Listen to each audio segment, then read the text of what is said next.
Innal hamdalillah nahmaduhu wa nasta'inuhu wa nastaghfiruh wa na'udzu billahi min syururi anfusina wa min sayyiati a'malina may yahdihillahu fala mudilla lahu wa may yudlil fala hadiya lahu. Asyhadu an la ilaha illallah wahdahu la syarika lahu wa asyhadu anna Muhammadan abduhu wa rasuluh. Yang kami hormati Bapak Kiai Haji Adnan Ali Muhammad Dai LCMA, yang kami hormati Direktur Pelayanan Medik dan Keperawatan, yang kami hormati Direktur Umum Keuangan dan SDI, hadirin kaum muslimin wal muslimat yang sama-sama berdoa Allah Subhanahu wa taala. Puja dan puji marilah kita panjatkan kehadirat Allah Subhanahu wa taala, yang mana pada kesempatan pagi ini kita masih diberikan nikmat oleh Allah, nikmat iman, nikmat Islam, serta nikmat sehat dan nikmat kesempatan untuk bisa hadir di majelis pada pagi ini. Salawat serta salam semoga tercurah kepada baginda Nabi Allah, Nabi besar Nabi Muhammad sallallahu alaihi wasallam, kepada keluarganya, para sahabatnya, para tabi'in-tabi'innya, para pengikutnya hingga akhir zaman, dan semoga kita semua termasuk di dalamnya. Amin amin ya rabbal alamin. Ibu bapak yang sama berharap ridha Allah Subhanahu wa taala, alhamdulillah hari ini kita alhamdulillah dalam puasa astagfirullah yang Ramadan 1443 Hijriah, meskipun masih dalam keadaan suasana pandemi, dan sekali lagi kami mengimbau kepada hadirin kaum muslimin wal muslimat untuk senantiasa menjalankan protokol kesehatan dan untuk senantiasa memakai masker.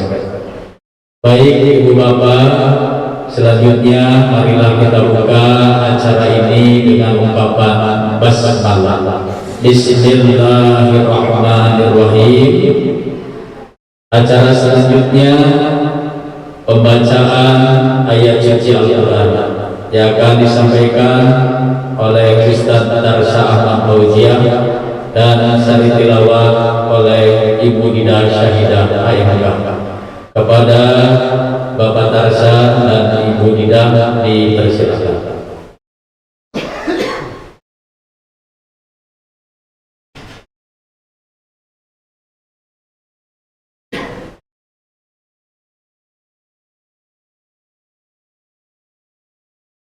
Assalamualaikum warahmatullahi wabarakatuh.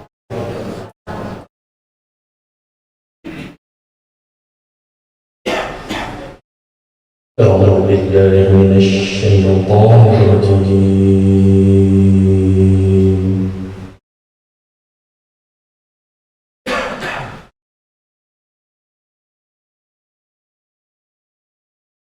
بسم الله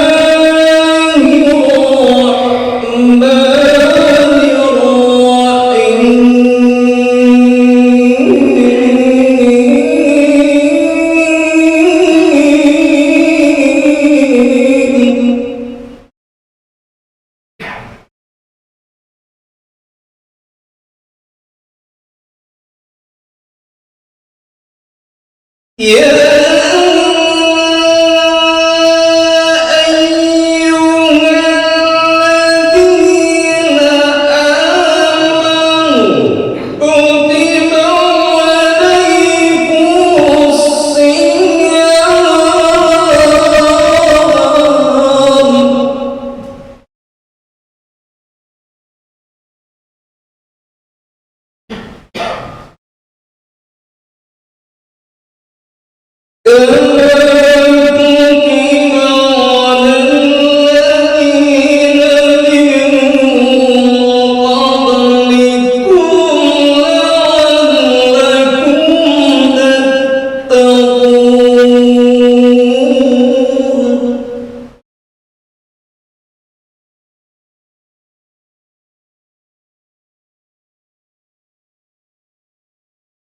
يا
والتين والزيتون وطور سينين وهذا البلد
الأمين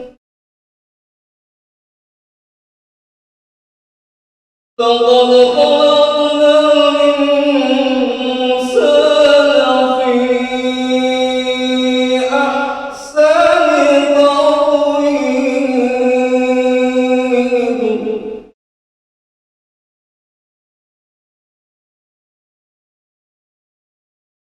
ثم رددناه أسفل سافلين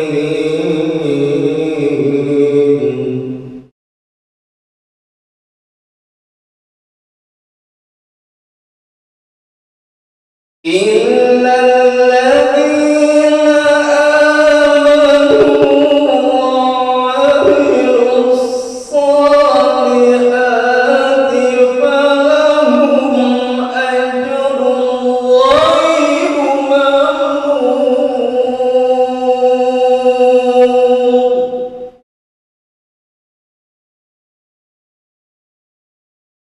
فما يكذبك بعد بالدين أليس الله بأحكم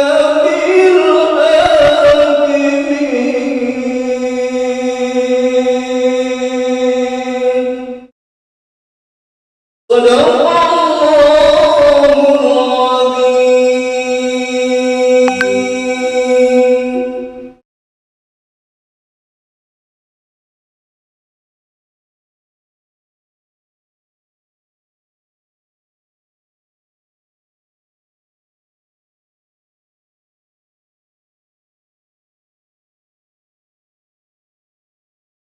الله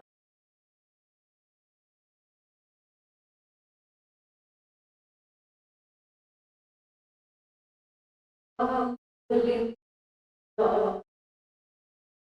dari godaan syaitan yang tertentu dengan menyebut nama Allah yang Maha Pengasih, bagi wahai orang-orang yang beriman, kewajiban atas kamu berpuasa, sebagaimana kewajiban atas orang sebelum kamu, agar kamu bertakwa.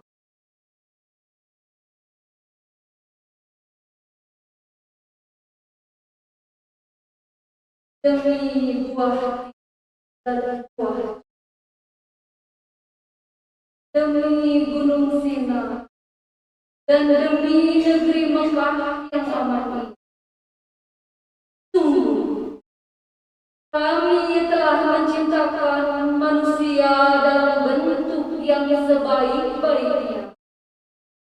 Kemudian kami kembalikan dia ke tempat yang serendah-rendah, kecuali orang-orang yang beriman dan mengerjakan kebaikan. Mereka akan mendapatkan pahala yang tidak ada.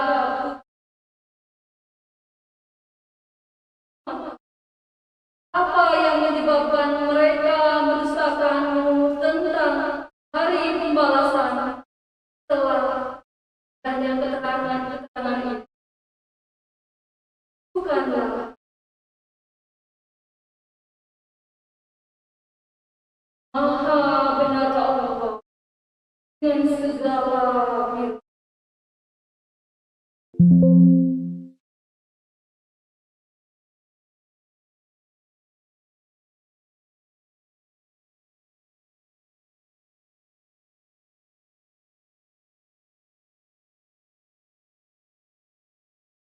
Demikian tadi pembacaan ayat suci Al-Quran, ungkapan jazakumullah khairan katsiran atas Ibu Didah.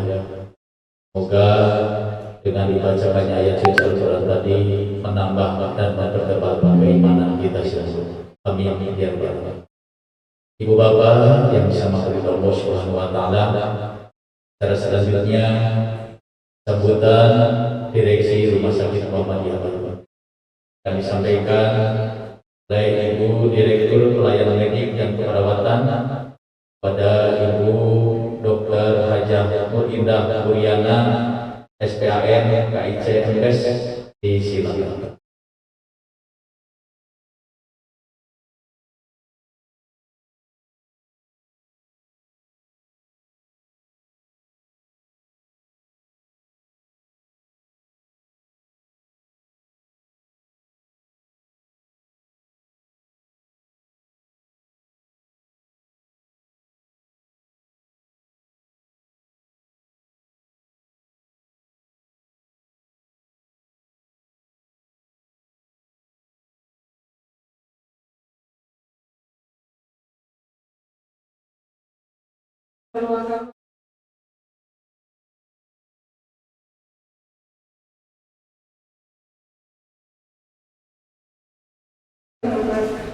Bapak Ismail serta selaku Direktur Keuangan SDI dan Umum.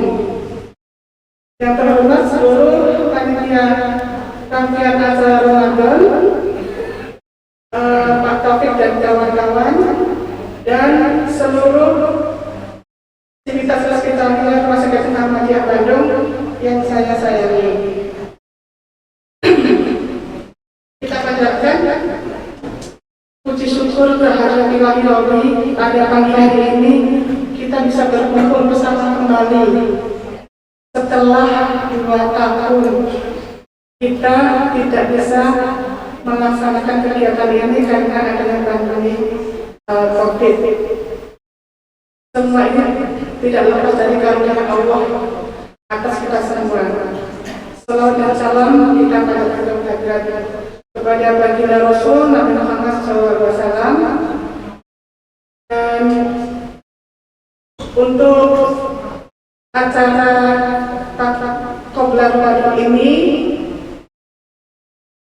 sesuatu yang sangat membahagiakan hati saya, yang karena tadi sudah 2 tahun kami berpuasa tidak berkumpul bersama dalam acara pengajian bersama yang memberikan aura kebersamaan. Itu sudah menjadi kebiasaan yang masyarakat Muhammadiyah Bandung, bahwa setiap Ramadan kita ada pengajian memasuki bulan Ramadan disertai dengan sholat tarawih, pakai pengajian setiap minggu dan acara-acara yang menyertainya. Saya di sini mewakili Dr. Kausa Saatian. Beliau saat tidak hadir, tidak bisa bersama kita saat ini. Mohon maaf karena masih harus menjalani isoman. Kita doakan semoga beliau segera sembuh kembali dan berkumpul bersama kita. Pagi ini, mari kita panjatkan puji syukur kehadirat Ilahi. Semoga Ramadan nanti kita bisa melakukan puasa dalam keadaan sehat sampai selesai. Kita menyiapkan fisik, menyiapkan jiwa, menyiapkan hati, menyiapkan pikiran kita beribadah selama bulan Ramadan ini seperti seakan-akan tidak bertemu pada Ramadan berikutnya. Mari kita bersihkan hati kita siapkan hati kita siapkan pikiran kita untuk bermunajat kepada Allah, membersihkan diri kita di bulan Ramadan ini. Semoga kita termasuk dalam golongan orang-orang yang dalam petunjuk Allah. Untuk itu mari kita mendengarkan tausiah dari Pak Kiai Haji Adrian Ali. Semoga bisa menjadi sumber pencerah dan pembersih hati kita untuk memasuki bulan Ramadan. Terima kasih. Saya aturkan Pak Kiai Haji Adrian Ali. Semoga acara ini berlangsung dengan lancar. Demikian. Assalamualaikum warahmatullahi wabarakatuh.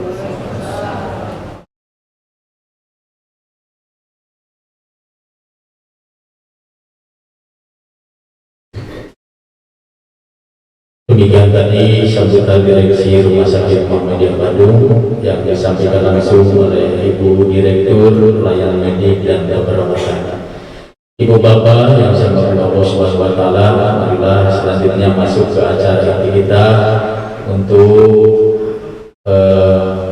mencurahkan mata, hati dan telinga kita untuk mendengarkan tausiah yang akan disampaikan oleh Bapak Kiai Haji Adrian Ali Muhammad Dai LCME MA, dan mohon untuk dilanjutkan dengan berdoa. Untuk itu kepada Bapak Kiai dipersilakan.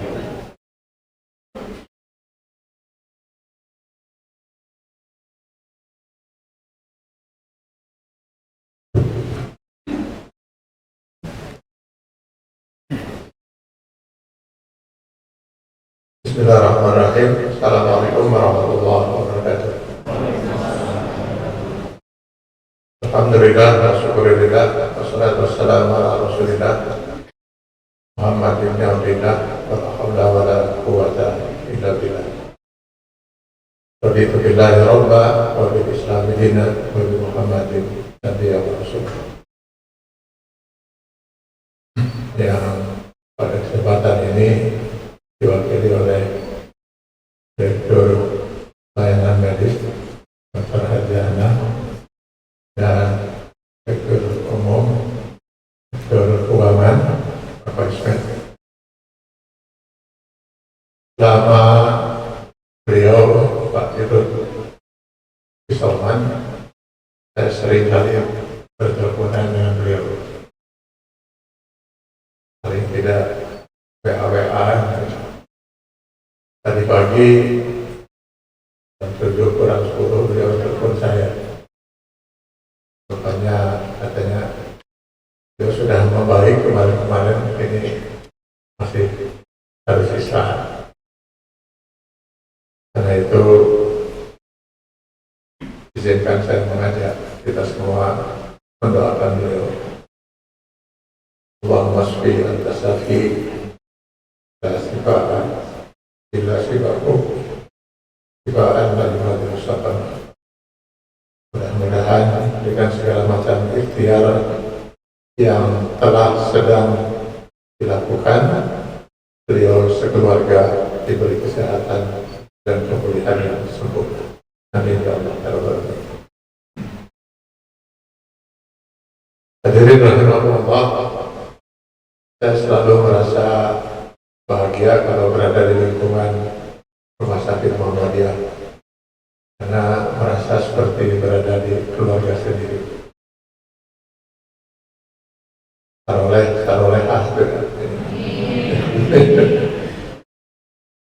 Dia kata, jadi bingung gitu, nama mana gitu ya.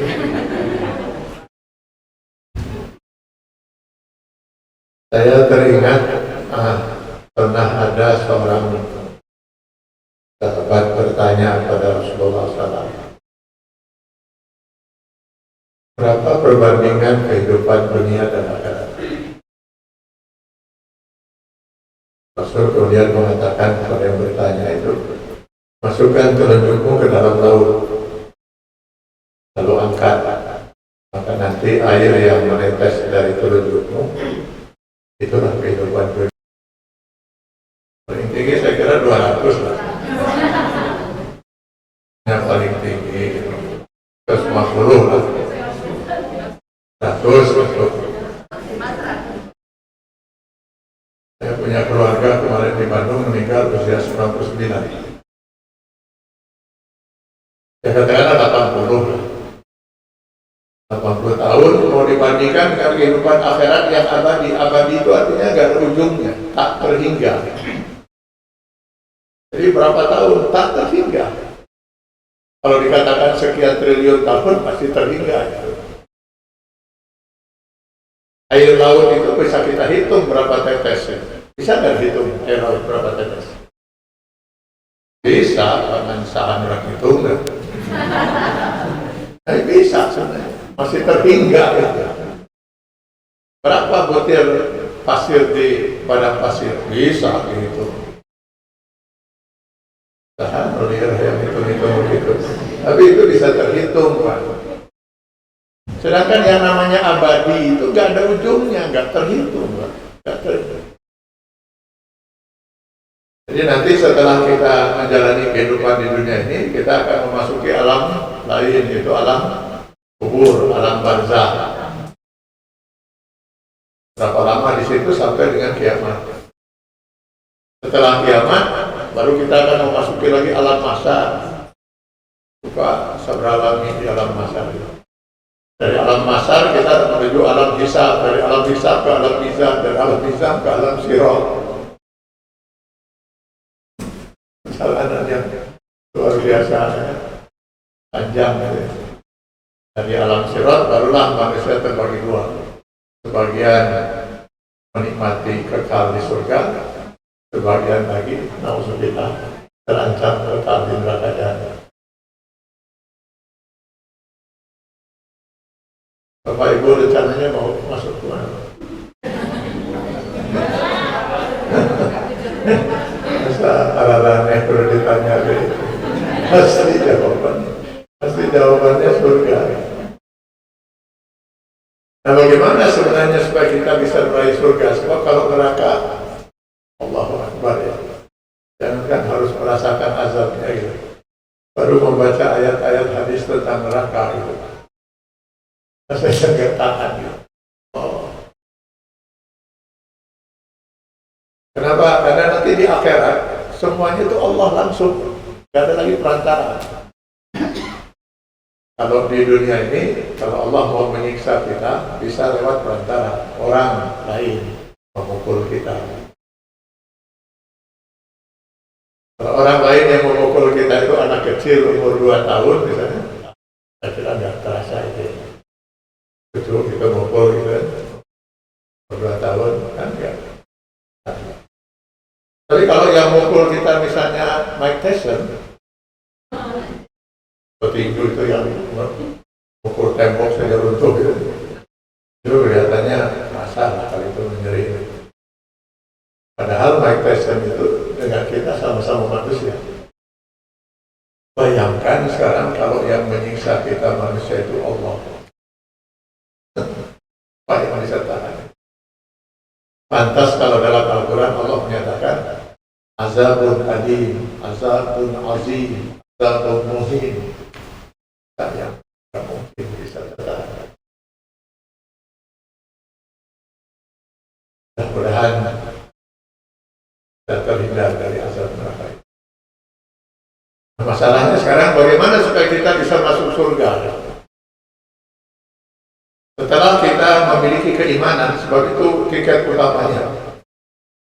Maka akhiru kalami la ilaha illallah dakhala jannah. Tadi di dalam Quran surat Al-Asr itu dikatakan wal asri innal insana lafi khusrin illa allazina amanu. Keimanan itu syarat utama. Tiketnya itu memang untuk bisa masuk surga itu dia harus memiliki keimanan yang murni, keimanan yang utuh, yang tidak rusak sedikit pun oleh nilai-nilai kekufuran dan kemusyrikan. Tapi itu belum bisa menjamin apakah dia mampir atau tidak di neraka.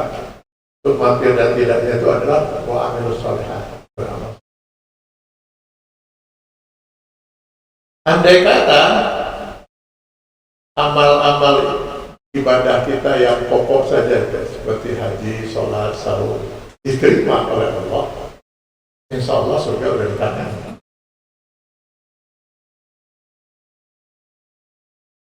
Kenapa? Kata Rasul Sallallahu Alaihi Wasallam, dari satu Jumat ke Jumat yang lain menghapus dosa di antaranya. Jadi setiap minggu kita menghapus dosa persamingguan. Dari satu umrah ke umrah yang lain menghapus dosa di antaranya. Man shoma Ramadhana imanan wa ihtisaban ghufira lahu ma taqaddama min dzambi.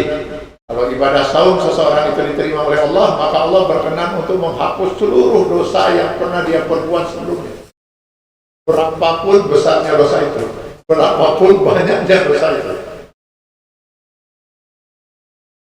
Katakanlah orang muslim gitu hidup dalam maksiat dan dosa selama 60 tahun. Misalnya masuk usia 61 baru dia sadar, tobat, lalu dia melakukan ibadah saum dan saumnya diterima oleh Allah. Dosa yang 60 tahun hapus semua. Meninggal dia tanggal 1 Syawal. Yang 1 Syawal lah. Halal bihalal tanggal 2-3 Syawal lah gitu. Asal dia tidak melakukan perbuatan maksiat besar saja, sudah pasti surga sudah di tangan. Al-hajjul mabrur laisa lahul jaza illa jannah. Haji yang mabrur itu tidak ada balasan baginya kecuali surga.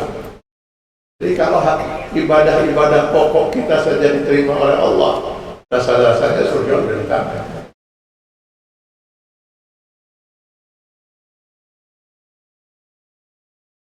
Jadi optimis kan masuk surga? Optimis ada lahum.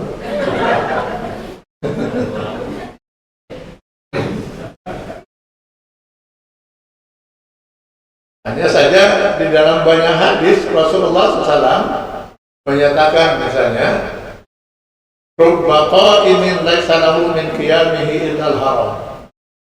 Rubba sha'imin laisa lahu min siyamihi illal ju' wal atas. Alangkah banyaknya orang yang sholat, mereka tidak memperoleh apa-apa dari sholatnya kecuali capek.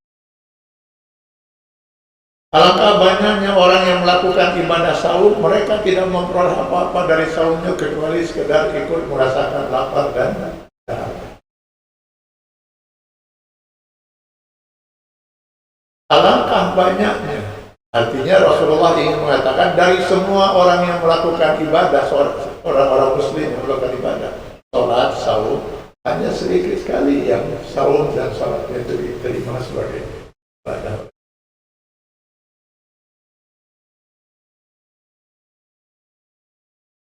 Teleponan dari halulannya.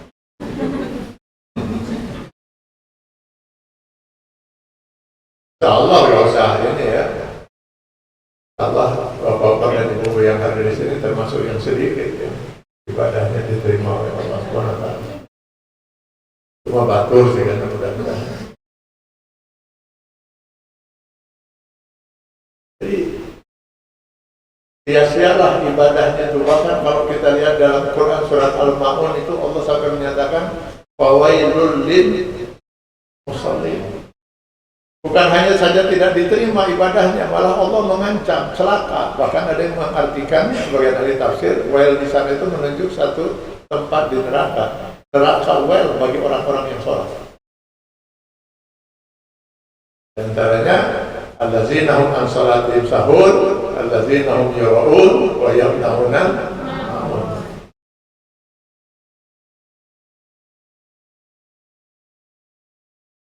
Sekarang kita sudah berapa tahun melaksanakan ibadah saum. Yang hadir di sini saya kira rata-rata di atas 20 ya. 20 tahun. Ya. Kan 50 ya di atas 20. Kalau dari akhir balik misalnya kita umur 13 tahun, kemudian umur kita sekarang 33 tahun, berarti 20 tahun, 20 kali kita melakukan ibadah saum. Andai kata ibadah itu diterima, rasanya patut kita optimis sudah diterima. Cuman masalahnya, benarkah ibadah-ibadah kita selama ini diterima oleh Allah? Sementara Rasul SAW mengatakan hanya sedikit dari yang beribadah itu yang ibadahnya diterima oleh Allah SWT. Nah, bagaimana supaya ibadah kita diterima oleh Allah Subhanahu wa taala? Paling tidak sementara ini saya menyimpulkan ada 2 syarat utama yang harus dipenuhi oleh kita agar ibadah ini diterima oleh Allah Subhanahu wa taala. 2 syarat inilah yang seringkali istilahkan oleh para ulama dengan syariat dan hakikat ibadah. Jadi ada syariat, ada hakikat. Syariat itu artinya apa? Sudah diinformasikan oleh Pak Tarsa, alhamdulillah jemaah di sini semuanya menguasai bahasa Arab. Alhamdulillah. Itu amin kena, itu amin itu, jadi doa. Syariat itu artinya jalan. Orang-orang tasawuf menyebutnya tarekat. Artinya sama jalan. Karena jalan itu tidak satu, banyak, maka bentuknya jadi jamak. Tariqah. Nah, kalau lidah kita mungkin agak berat itu menyebut tariqah. Kalau bahasa Inggris disebutnya tarekat. Malah kabelah itu menjadi tirakat. Jadi tarekat atau syariat itu jalan yang harus ditempuh oleh seseorang agar dia bisa mencapai tujuan. Yang menjadi tujuan apa? Hakikat, substansi, esensi, itu hakikat. Ambil contoh begini. Rencananya saya besok mau pergi ke Jakarta menemui si Fulan. Karena pertanyaan saya, ke Jakarta itu tujuan bukan?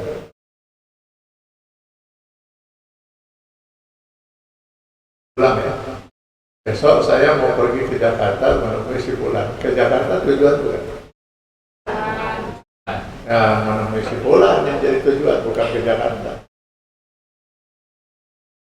Andai kata si Fulan itu ada di Garut, ke Garut saya. Ngapain saya ke Jakarta? Saya tujuannya menemui si Fulan. Maka ke Jakarta itu hanya sekedar syariat. Untuk tujuan saya hakikatnya ingin menemui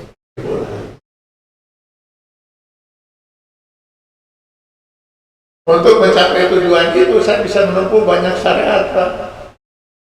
Untuk ke Jakarta itu saya bisa naik pesawat, itu paling cepat lah itu 22 menit. Bisa naik kereta api, bisa. Saya naik bus, bisa. Naik mobil pribadi, bisa. Itu naik mobil pribadi juga banyak pilihan, Pak.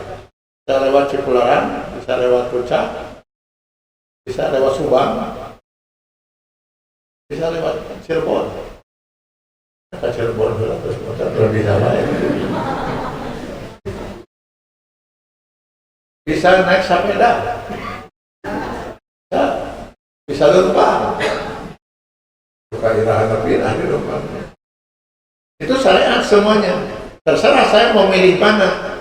Saya harus menghitung bagaimana supaya saya bisa sampai pada waktu yang ditetapkan, bisa naik sebulan.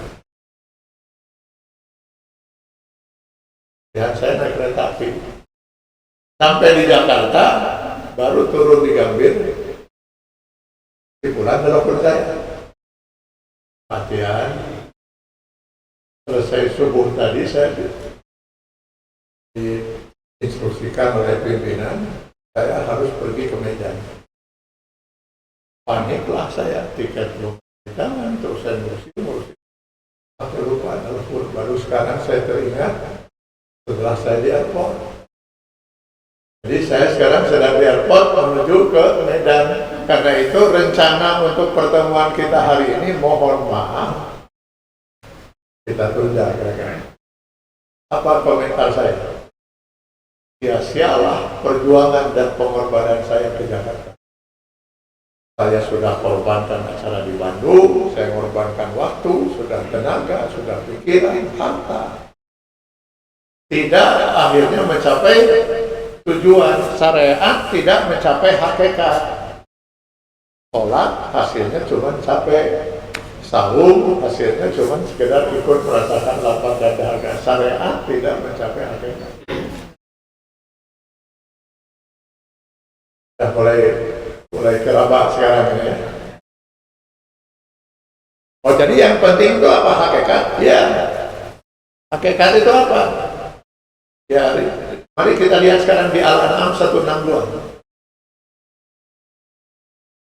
Inna salati wa nusuki wa mahyaya wa mamati. Itulah tapi kalau mamati itulah. Inna salati wa nusuki wa mahyaya wa mamati, syariat hakikat. Atau saya terjemahkan mungkin lebih ini. Sesungguhnya salatku, ibadahku, hidup dan matiku, jalan atau tujuan? Jalan. Jalan. Saya sholat bukan tujuan. Saya mengabdi di rumah sakit Muhammadiyah bukan tujuan. Saya sahur bukan tujuan. Semua yang saya lakukan dalam hidup ini bukan tujuan. Lalu apa tujuan saya melakukan semua itu? Lillahi Rabbil Alamin. Saya ingin mencapai ridha Allah. Itu tujuan hidup saya.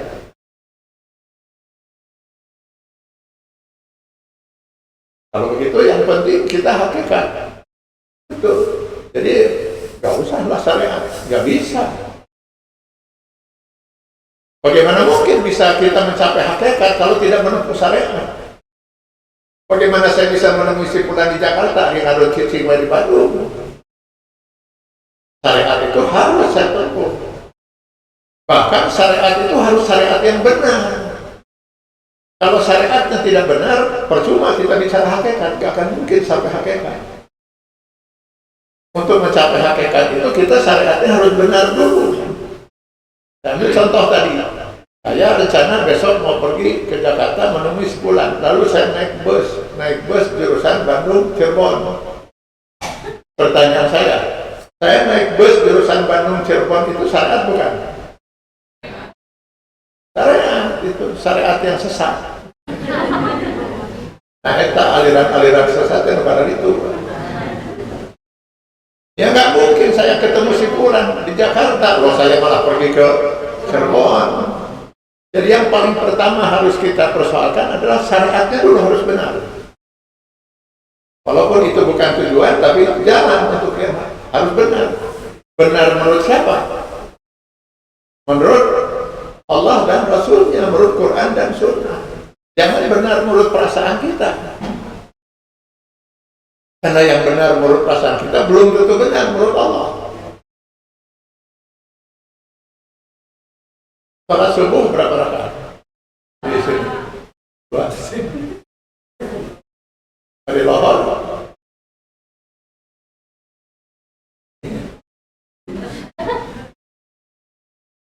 andai kata ini ada seorang muslim sholat subuhnya itu 5 rakaat.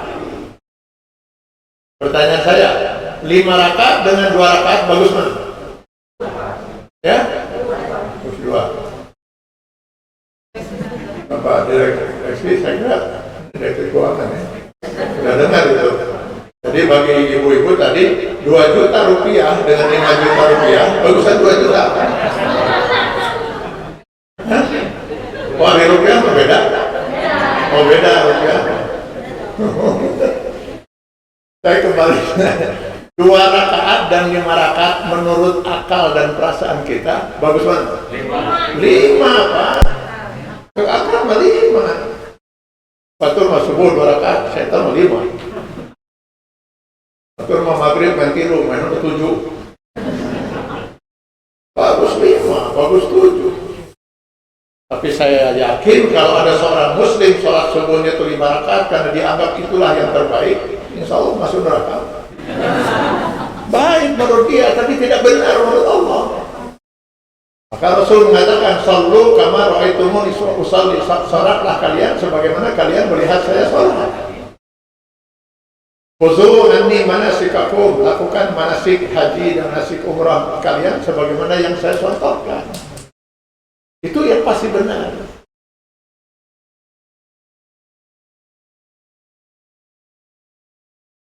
Dulu, sebenarnya sampai sekarang masih ada, masih eksis ya. Ada satu aliran sesat di negeri ini yang namanya aliran Inkarus Sunnah. Jadi mereka hanya mempergunakan Al-Quran, tidak mempergunakan hadis. Dulu ada seorang novelis terkenal, kalau saya sebut namanya banyak yang kenal. Dulu sangat terkenal, banyak tulisan-tulisannya. Dia katanya seorang muslim jauh dari kehidupan Islam. Satu ketika dia tertarik kepada Islam, ingin mendalami Islam. Ya sayang, di Jakarta terperangkap oleh kelompok Inkarus Sunnah. Binalah dia. Setelah dibina, akhirnya dia ditunjuk untuk menjadi nabi oleh kelompoknya ini untuk daerah Jawa Barat. Jadi nabi untuk daerah Jawa Barat. Jadi mulailah dia melaksanakan misinya itu sebagai nabi Jawa Barat, mengajarkan ajaran mereka. Di Bandung pertama dia lakukan itu mental. Itu berhadapan dengan salah seorang tokoh Muhammadiyah. Akhirnya pergi ke daerah Garut dan Tasik, bahkan lagi di situ. Tempat banyak umat Islam yang termakan oleh ajaran itu. Sehingga beberapa tokoh ulama di Tasik yang lapor kepada aparat baru diamankan. Salah satu ajarannya itu mereka melaksanakan sholat 17 rakaat sehari semalam sekaligus. Zaman 17 rakaat. Nah biasanya mereka lakukan pagi hari. Pagi hari mereka lakukan itu sebelum ke kantor 17 rakaat. Jadi pergi mereka ke tempat kerja, ke kantor gitu kan, begitu azan zuhur, lalu temannya mengingatkan, ayo sholat. Terus sudah saya mau. Terus kumaha perkara ada mana? Tadi sekalian dengan pagi-pagi. Di orang lain pada sibuk sholat asar, nah itu tanah. Maghrib bisa. Loh apa bedanya katanya? Bedanya yang satu dicicil, satu dibayar kota. Yang satu dicicil 2 rakaat subuh, terus 4 rakaat subuh, 4 rakaat asar, tambah lagi 3 maghrib, tambah isya 4, sama dengan 17. Sekarang 17 kali 1, 17. Bedanya hiji dicicil, hiji dibayar kontan. Oh, halus mana dicicil jadi bayar kontan? Nah, udah mulai di situ Pak. Makanya jangan beli imah dicicil, beli mobil dicicil, beli motor dicicil, beli TV dicicil, beli HP dicicil. Ih, atuh ka Allah mau ibadah ulah main cicil. kalau orang yang tipis-tipis keimanan ini mudah kenapa? Kalau orang yang sudah kuat imannya pasti mengatakan ini orang ngawur. Gitu. Saya kalau sakit, kemana saya pergi? Dokter. Kenapa kalau saya sakit pergi ke dokter? Karena urusan penyakit saya hanya beriman. Maaf ya, ini saya pinjam istilah bahasanya ya. Percaya, hanya percaya kepada dokter. Keimanan saya kepada dokter itulah yang nanti akan membuat diri saya itu Islam. Islam itu saya pinjam lagi dalam istilah bahasa, tunduk, patuh, taat pada dokter. Datang itu ke tempat praktek dokter itu. Dokter, assalamualaikum, waalaikumsalam, kata dokter. Dok, saya sakit. Oh iya, kata dokter, pasti. Dalam waktu kering, kenal kan dia. Terus, saudara sakit apa? Dok, makanya saya kesini itu karena saya ingin tahu hari penyakit saya kenal. Hari saya kesana mau kenal, saya hadir. Ini dialog antara ini nanti hubungan antara iman dan Islam. Baik, kata dokter. Masuk, saya. Buka baju, buka. Sekarang baring saya. Tarik nafas, saya. Tahan, bisa. Terus mengap, bisa ditahan. Dan dokter itu dari telepon lah. Tahan siapa? Dari itu coba salamat, keluarkan lidah, keluarkan. Oleh saya. Tidak pernah saya bertanya mengapa. Coba buka mulut, kata dokter. Kenapa saya harus buka mulut? Ya kan saya harus periksa anhina saudara itu radang atau tidak. Dari awal dok saya sudah mengatakan keluhan saya itu di perut. Terus dalam urusan itu kudu salamat. Mari kita diskusikan dok. Diskusi saya dengan dokter. Sampai habis 2 jam saya itu diskusi dengan dokter. Kunaon kudu salamat. Tidak pernah terjadi Pak. Rek ngerti, rek ngerti, salamat saya mah.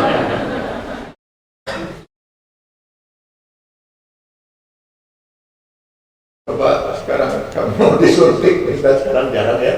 Disuntik. Coba disuntik. Enggak dok, di mana? Ini mana? Juga ditanya dulu, ya naon dok, saya naon, enggak ada sok suntik naon, naon lah.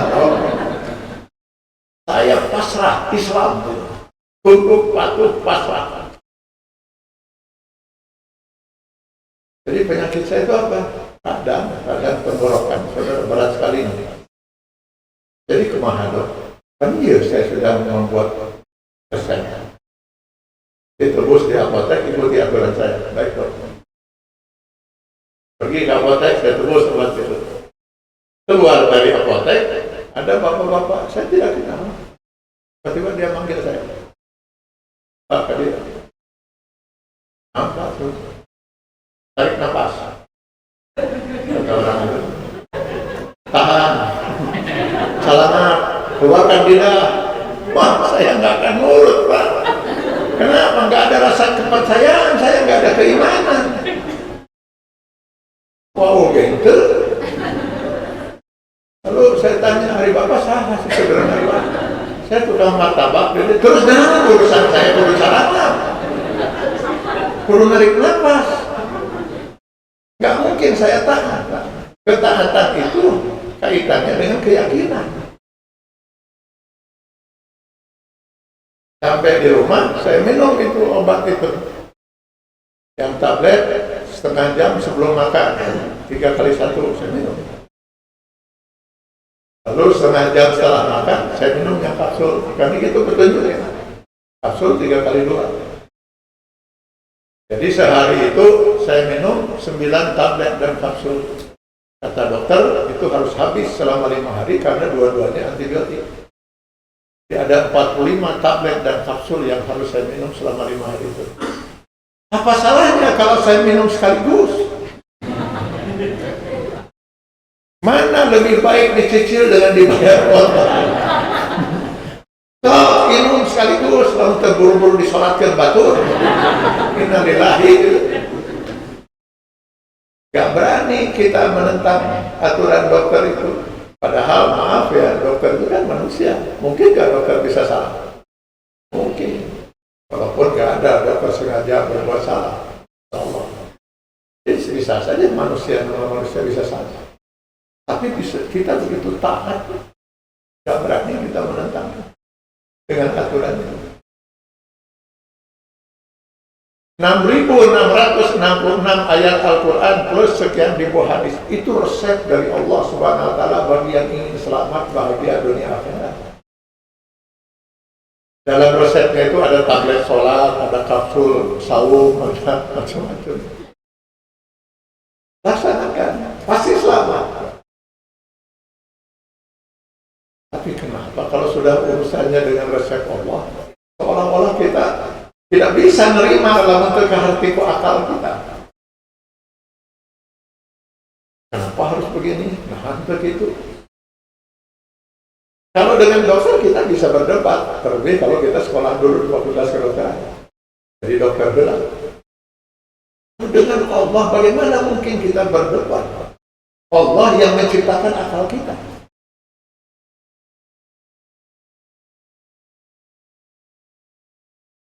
Saya coba lihat ya, contoh seorang sahabat Rasul Umar bin Khattab. Kenal Umar bin Khattab? Ya, iya, maksud saya, iya itu bukan kenal wawuh gitu kan. Umar.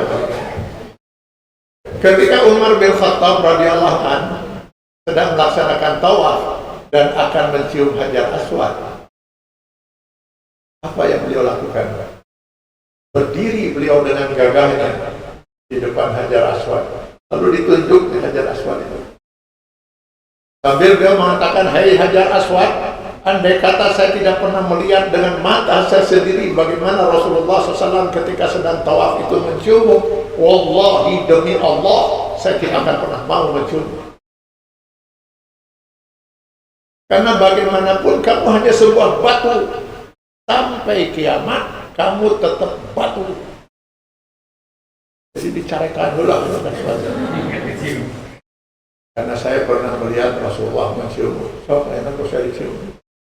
Itu mungkin pikir Sayyidina Umar itu ngapain harus mencium batu Hajar Aswad? Masih banyak aswad-aswad lain yang lebih pantas untuk dicium. Misalnya dodol aswad, dodol Garut, kan tidur kita kayak lumayan rada sengit, lalu terus didahar ya. Apa yang mencium Hajar Aswad? Apa itu Hajar Aswad? Batu hitam. Hajar itu batu, Aswad hidung. Di kita ada nggak Hajar Aswad? Ada tuh Hajar Aswad. Setiap batu yang warnanya hitam itu dalam bahasa Arab karena Hajar Aswad. Oh lain, Hajar Aswad yang ada di Ka'bah itu batu yang turun dari surga. Beda yang batu hidung ayat ini, itu mah dari surga. Oke, baik. Oh Hajar Aswad itu turun dari surga. Lalu kenapa?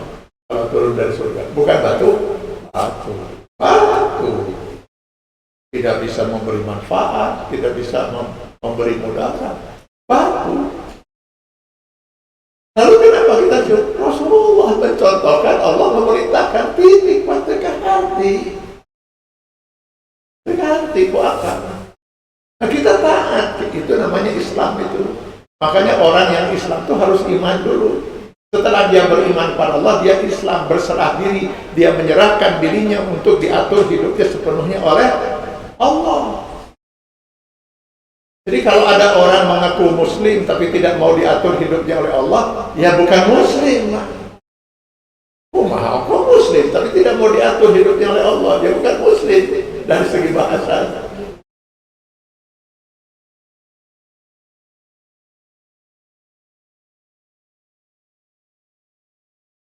Waris dalam Islam, laki-laki dan perempuan itu 2:1.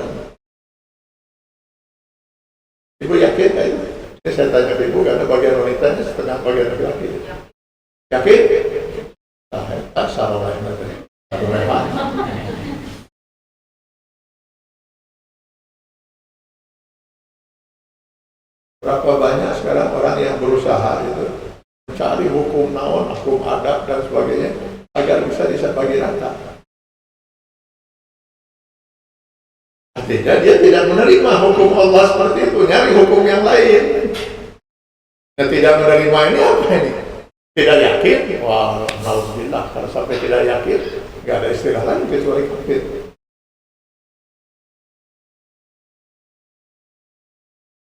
Apalagi mengatakan bahwa hukum waris laki-laki banding wanita 2:1 itu hukum yang tidak adil.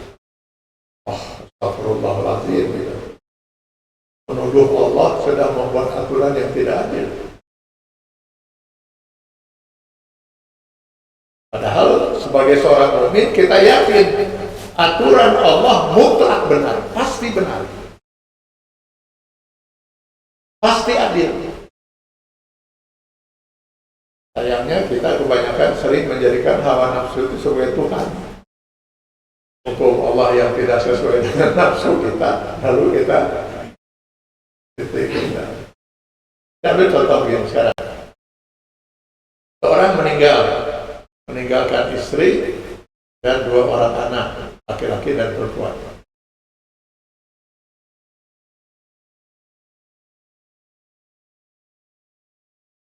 Istri dapat berapa? 8. Karena almarhum meninggalkan anak. Sisa 7/8 dibagi 3.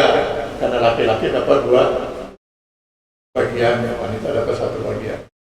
Jadi yang anak laki-laki 2/3 kali 7/8, anak wanita 1/3 kali 7/8.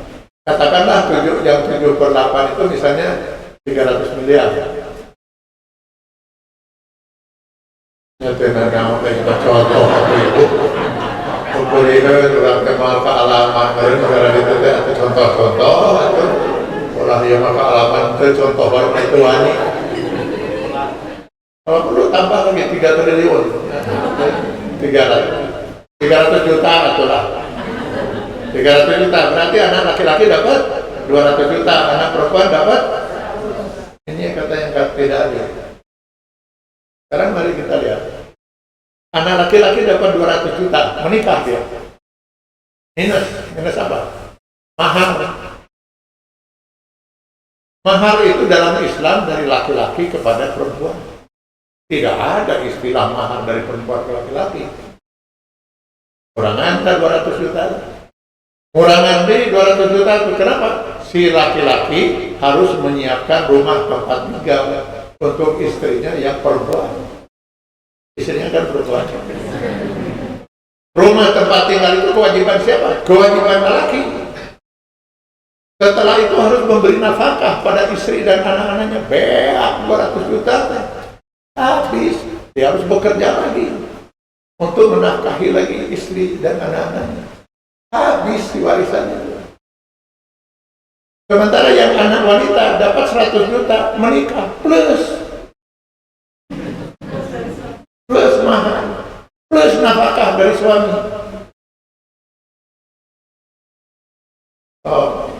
Bekerja seperti ibu sekarang bekerja plus lagi penghasilan. Semua itu milik siapa? Oh, milik siapa?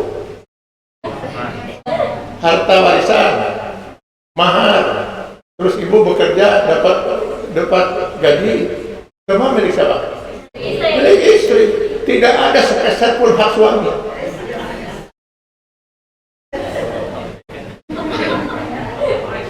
Kira-kira ini urusan hukum lah ya. Tidak ada hak suami di situ.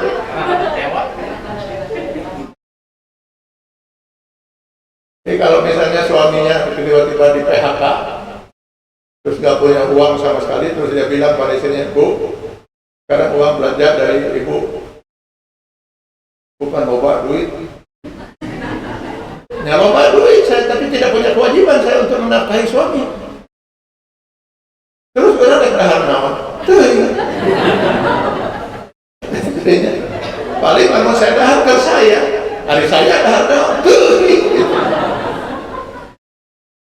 salah nggak si istri? Secara hukum tidak salah, tidak kewajiban. Ngantun keinginan perilaku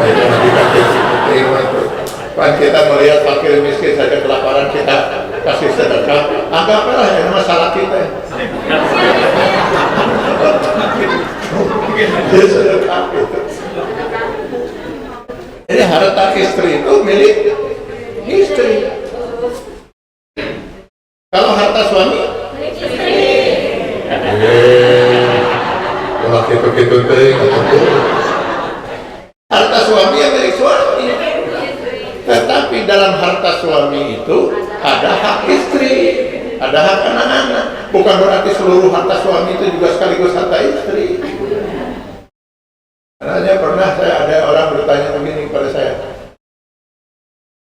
Bu, Pak, katanya, saya sudah diberi nafkah oleh suami itu sehari-hari cukup. Malah kerja dia dasar hawa nafsu yang mengajak kamu belanja dia. Biasanya fragmentar di kasalaki tegang. Akhirnya tidak sok ngadone nyapotan salaman itu. Boleh nggak? Tidak bisa. Itu pencurian. Itu punya harta suami kan? Belum diberikan. Pencurian. Iya, tapi kan saya ngambilnya itu dari dompet tuh minta izin dulu. Ya, itu mah tidak ada tapi hanya minta izinnya itu saya nunggu sampai suami masuk kamar mandi dulu. Begitu suami masuk kamar mandi, sekalinya cair, lalu masih ke mandi, baru saya teriak, Kang, kata duit di dompet, kangnya, kumaha? Duit di dompet, kangnya, nyala. Buru-buru apa? Oh, berarti itu bukan pencurian atau penipuan.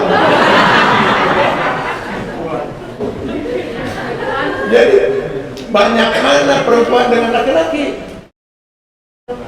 Jadi wanita itu hanya dapat setengah bagian waris itu karena dia tidak akan dibebani sama sekali untuk menafkahi yang lain.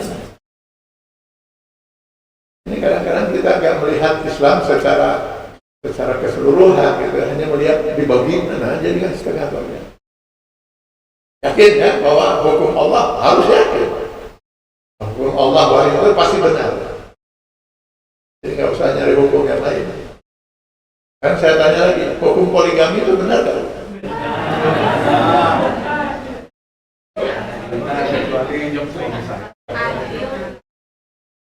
Yakin? Hukum poligami benar?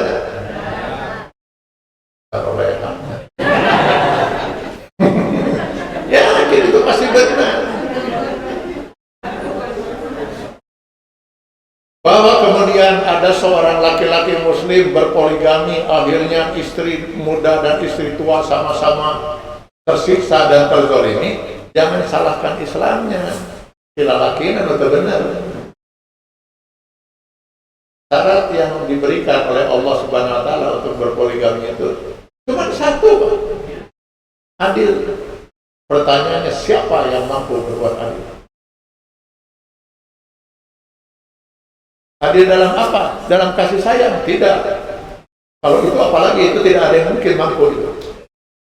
Rasulullah SAW sampai berdoa, Rabbi la tu'akhidni bima la astati'. Ya Allah, jangan kau tuntut saya dari sesuatu yang saya tidak mampu melakukannya. Terkejut para sahabat. Apa yang Anda tidak mampu lakukan Rasulullah? Membagi kasih sayang secara adil terhadap istri saya. Terus gunakan atau poligami? Kalau ibu bapak baca sejarah, Rasulullah SAW poligami atas perintah Allah. Kecenderungan hatinya sendiri hanya untuk Khadijah. Khadijah meninggal, Aisyah. Yang lainnya juga perintah dari Allah. Jadi adil yang bagaimana? Bukan dalam kasih sayang. Gak mungkin istri tua dengan istri muda 50% cintanya. Wah, gak mungkin. Pasti kalau orang. Ya untung mah karena orang pakai kudu kawin kali bebas mana. Pasti ke situ, Pak. Jadi bagaimana letak adilnya? Ya adil dalam nafkah lahir dan batin. Nah, kalau di istri tua misalnya seminggu, ya di sini juga seminggu. Kurang dari seminggu, di 2 minggu. Kalau penghasilan dia misalnya sebulan tadi misalnya seberapa 3 miliar, lalu kemudian istri tua dengan anak 1,5 miliar, istri muda yang belum punya anak 1,5 miliar, adil tidak? Adil di mana? Adil tidak selamanya sama rata. Istri tua dengan 3 anak hanya sama dengan istri muda yang belum punya anak. Pantasnya mungkin istri tua itu dapat 2 miliar, nomora 1 miliar. Cuma pedah boboh nak nomora 2 miliar itu nomora. Apa berat itu? Oleh karenanya, sejauh yang saya pernah ikuti di Majma' Al-Buhus Al-Islamiyah, ini sebagai lembaga penelitian ilmiah internasional di Islam di Mesir, itu dari seluruh umat Islam di dunia hanya 4% umat Islam laki-laki yang poligami. Cuma 4%, 96% monogami. Syarat adil saja, malah likir 1000 kali. Berani gitu. Atau kita tanya sajalah sekarang ini mumpung hadir bapak-bapak, ada nggak bapak-bapak di sini yang poligami? Tolong angkat tangan, Pak.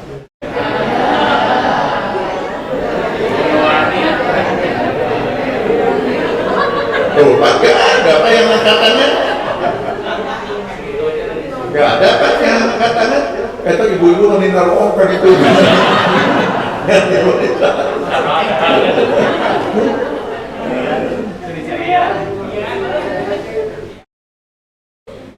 Ya, jadi jangan pernah kita meragukan sedikit pun aturan Allah. Mustahil Allah itu salah membuat aturan. Yang salah itu kita ya, manusianya. Itu syariat ya, syariat. Nah kalau syariat sudah benar, baru kita bicara tentang hakikat. Syariat sholat itu apa? Ya syariat sholat itu dalam bentuk gerakan dan bacaan, diawali dengan takbiratul ihram, diakhiri dengan salam. Itu syariat. Semua yang sholat ya sholat seperti itu. Subuh 2 rakaat, maghrib 3 dan yang lain 4 gitu. Tapi apakah setiap orang yang selalu sudah melakukan syariat dengan benar itu pasti mencapai hakikat, diterima ibadahnya? Ya itu fawaidul lil musallin itu. Apa yang tidak membuat ya tadi ridha Allahnya? Sayangnya kebanyakan kita itu terjebak di syariat. Merasa kalau sudah melakukan gerakan sholat dan bacaan sholat, merasa sudah sholat. Maka kalau perlu sholat pun ditempuh dengan kecepatan tinggi. Allahu Akbar, amin, Allahu Akbar, Allahu Akbar, Assalamualaikum. Saya pernah beberapa tahun yang lalu itu isi ceramah tarawih di utara sana itu, Sentra Murni di sana itu. Lalu saya sedang isi ceramah itu sebelum tarawih. Rupanya di rumah itu, di rumah seorang. Rupanya di sekitar itu ada masjid, Pak, sedang tarawehan. Pakai yang 23 rakaat itu. Tarik itu kayak gini suara ini itu. Jadi kedengaran itu saya lagi ceramah itu. Kuat yang seri, Pak. Saya lagi ceramah itu. Itu luar biasa itu ya, kedengaran itu. Allahu Akbar, Allahu Akbar, amin. Allahu Akbar, Allahu Akbar. itu. Saya ceramah itu nggak sampai setengah jam, Pak. Mereka 23 rakaat sebelum saya selesai, mereka sudah selesai dulu. 23 rakaat dalam 20 menit, Pak. Yang surat. Oh, yang karesangan oleh kita. Itu syariatnya sudah nggak benar, apalagi hakikatnya. Saya juga kadang-kadang gitu ya, Assalamualaikum. Dulu kan di Arab TV menurunkan sinetron. Senyum-senyum lihat sinetron. Tanya orang di rumah, sinetron kan sedang sedih, ceritanya. Nah, adiknya bisa senyum-senyum. Saya tadi ingat sholat maghrib, kenal, yang 3 rakaat, yang 4 rakaat. Ridha Allah bagaimana mau dicapai kalau dengan cara syariat seperti itu, Pak? Nah, sekarang apa syariat saum? Syariat saum itu menahan diri dari makan, minum, melakukan hubungan suami istri dari terbit fajar sampai terbenam Yang paling mudah kita melihat itu yang terakhir, hubungan suami istri. Halal haram? Halal. Berarti kita saum dari yang halal.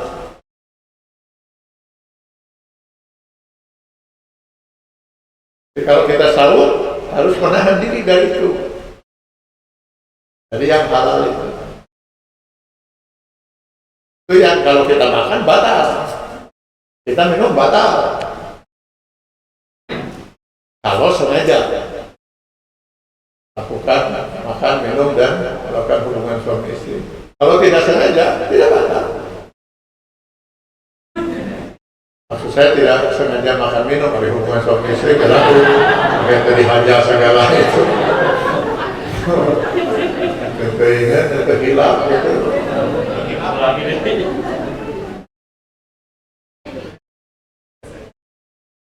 Nah, kalau hanya sekedar itu saum, anak-anak umur 70 tahun banyak yang tamat.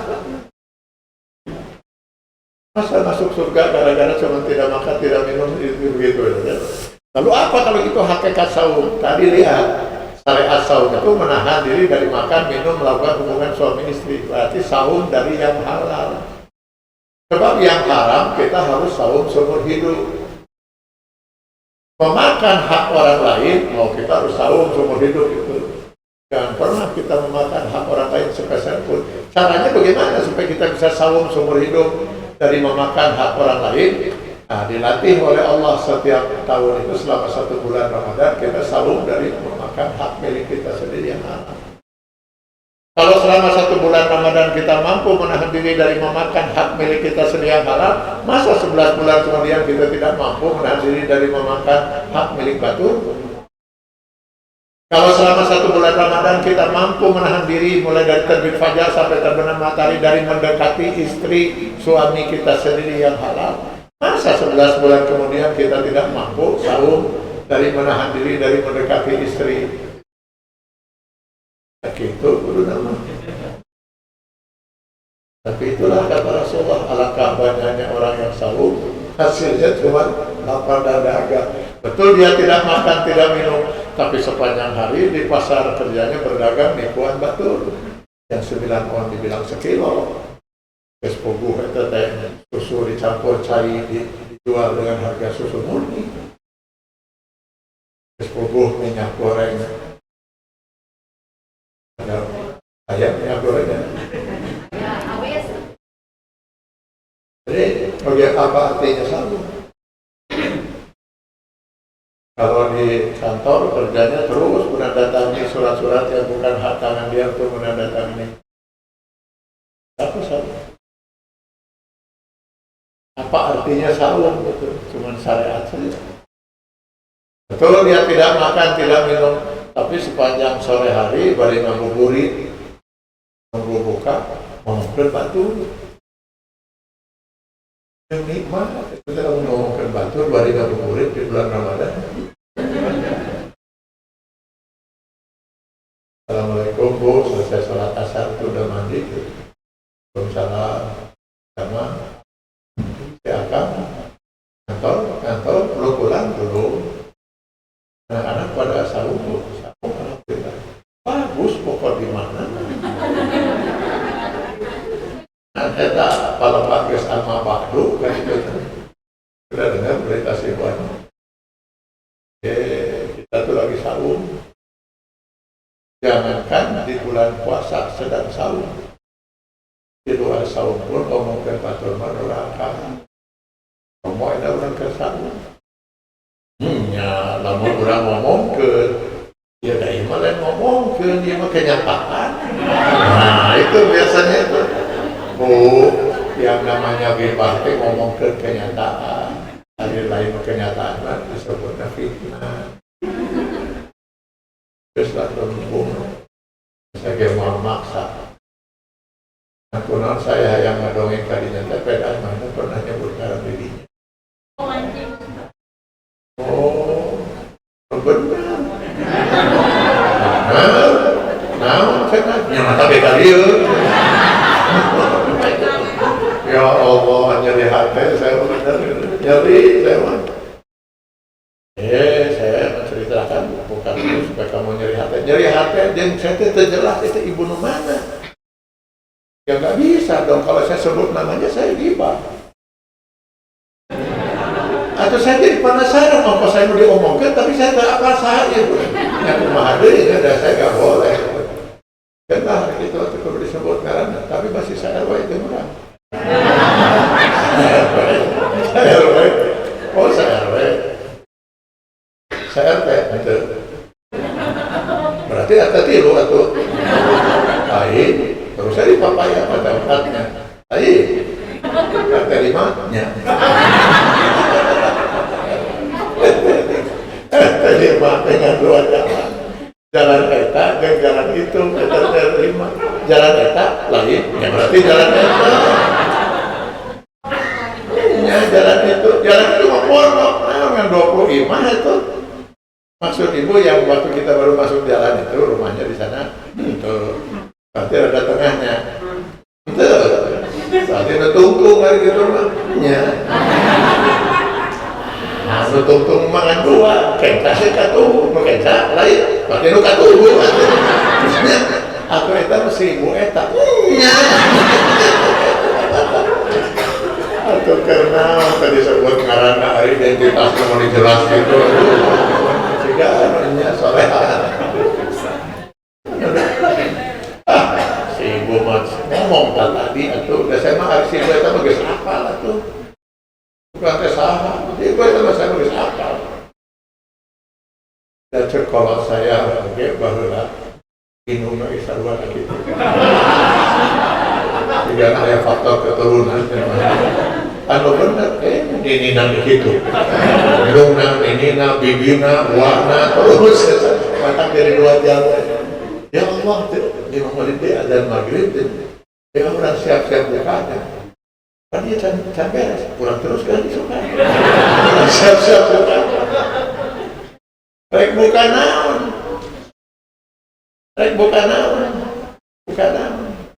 apa nggak cukup itu buka dengan ngobrolkan batu 2 jam. Nah pertanyaan saya sekarang ini yang terancam batal ini syariat atau hakikat? Hakikat. Kalau syariatnya batal tidak? Tidak. Yang membatalkan syariat itu cuma makan, minum, melakukan hubungan suami istri. Itu pun sekali lagi kalau disengaja. Jadi syariatnya tidak batal, cuman hakikatnya batal. Ini yang dimaksud oleh Rasul diantaranya dengan alat kampanye orang yang sahur, hasilnya cuma lapar dan damai. Hari nu halal sahur, hari nu haram, ente. Ya tinggal kita ini kan ya pada contoh-contoh yang lain gitu. Marilah kita siapkan diri kita untuk melaksanakan ibadah saum ini. Tidak hanya sebatas saum dari yang halal, tapi sudah pasti kita harus saum dari yang haram. Dan betul-betul saum kita diterima oleh Allah Subhanahu wa taala sehingga mudah-mudahan dosa kita diampuni, kita berhak memperoleh kasih sayangnya, bahkan mudah-mudahan bisa terbebas kita dari ancaman api neraka. Selamat melaksanakan ibadah saum. Mudah-mudahan Allah Subhanahu wa taala bisa memberikan kesehatan dan kekuatan kepada kita agar kita dapat melaksanakan ibadah saum dan ibadah-ibadah lainnya di bulan Ramadan mendatang ini. Saya kira itu saja. Marilah kita sama-sama berdoa kepada Allah. Mudah-mudahan Allah berkenan mendengar dan mengabulkan doa kita sekalian. Alhamdulillah, Bismillahirrahmanirrahim. Bismillahirrahmanirrahim. Alhamdulillahirabbil alamin. Wassalatu wassalamu ala asyrofil anbiya'i wal mursalin wa ala alihi wa sahbihi ajma'in. Allahumma innaka afuwwun karim tuhibbul afwa fa'fu 'anna ya karim. Allahumma ighfir lana wa li walidina warhamhum kama rabbayana shighara warhamhum fi jannatika an-na'im wa wassalihin wa ma nabiyikal mursalin bi rahmatika ya arhamar rahimin. Rabbana la tu'akhidhna in nasina aw akhtana. Rabbana la tahmil 'alaina isran kama hamaltahu 'ala alladziina min qablina. Rabbana wa la tuhammilna ma la taqata lana waghfir lana warhamna anta maulana wansurna 'alal qawmil kafirin. Rabbana atina fid dunya hasanah fil akhirati hasanatan wa qina adzabannar wa adkhilna al-jannata ma'al abrar ya aziz ya ghaffar ya rabb rabbil izzati amma yasifun wa salamun alal mursalin walhamdulillahi rabbil alamin. Selamat melaksanakan ibadah sahur dan mohon maaf lahir batin kalau ada ungkapan apapun dari saya yang kurang berkenan di hati. Billahi taufiq wal hidayah. Assalamualaikum warahmatullahi wabarakatuh.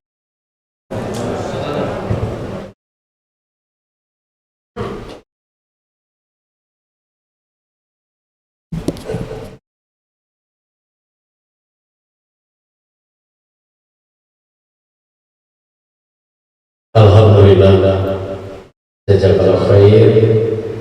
Semoga apa yang telah disampaikan tadi dijadikan ilmu yang bermanfaat. Demikian pula semoga doa-doa kita tadi dijabah dikabul Allah Subhanahu wa taala. Amin ya rabbal alamin. Ibu bapak yang saya berdoa Allah Subhanahu wa taala, selanjutnya sebelum kita melaksanakan ibadah sahur, terlebih dahulu kita saling memaafkan, tapi karena masih pandemi tidak bersalaman, cukup dengan mengangguk ataupun dengan angkat tangan seperti itu. Setelah itu ibu bapak dipersilakan untuk mengambil konsumsi yang sudah disediakan oleh panitia.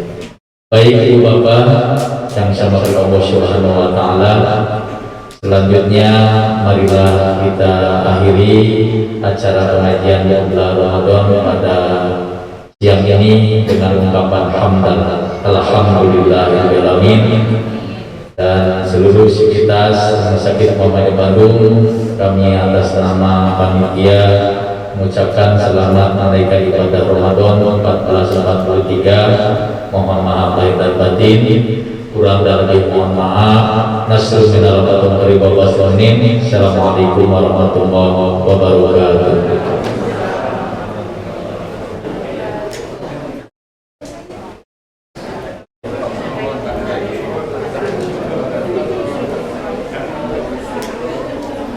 Alurnya gimana Pak?